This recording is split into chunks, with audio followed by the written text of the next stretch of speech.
Hello and welcome to this lesson where we're going to continue talking about output to the screen and teaching you how to format it just a little bit more, just to show you how you can format that. Now first let's start with a simple output of some random text to the screen. So system.out.println, and notice it tries to auto-fill in with some material. We'll just put our double quotes and say my name is Jason Gibson, put a period.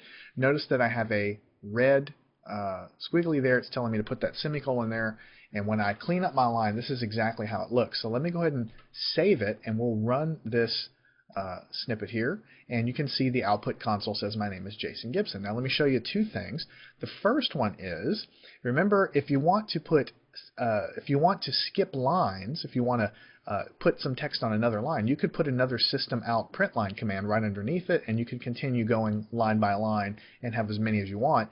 However, there's a shortcut to that.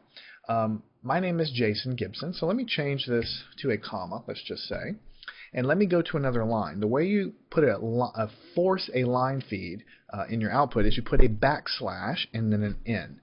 Okay, that means new line. So the backslash, that's not a forward slash, that's a backslash on your keyboard.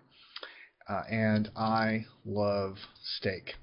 All right. So the way you read this is my name is Jason Gibson, comma, new line, and I love steak. So let's save that and give it a run, and you can see my name is Jason Gibson and I love steak is on a new line.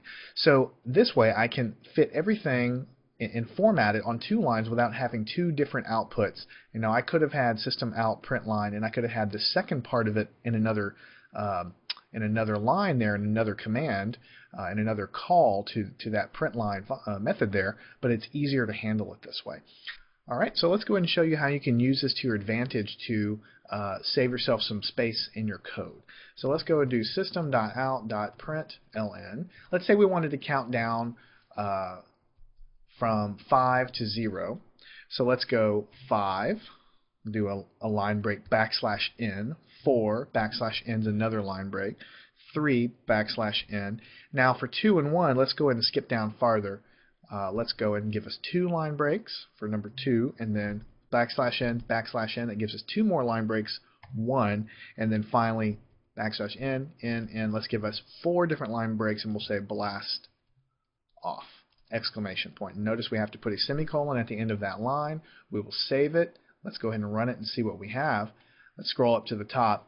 We still have our first statement, my name is Jason, I love steak. You have 5, 4, 3, and then you skip 2 lines to the number 2, 2 lines to the number 1, 2 line, or several lines, in this case 1, 2, 3, 4 lines to blast off. So backslash n is what is going to let you skip down however many lines you need to, and in this case it's a lot better than having a ton of different system.out.println commands there. Alright, now I want to show you one final one here.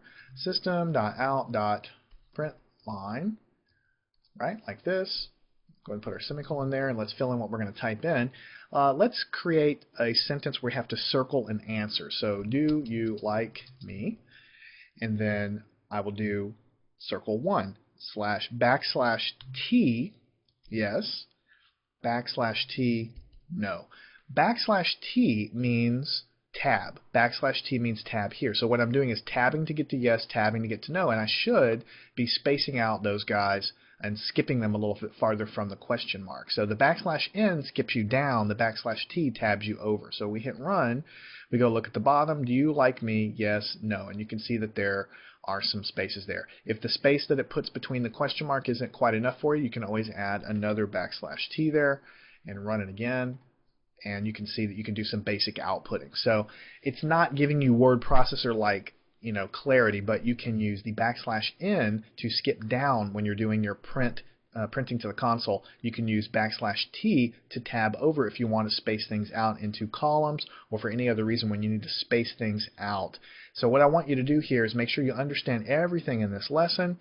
Pretty simple concepts. Then follow and go on to the exercises. Read what the exercise is here and try it yourself before watching the video solution. That way you'll get good at programming by building your skills. You won't be memorizing anything. You'll be learning by doing.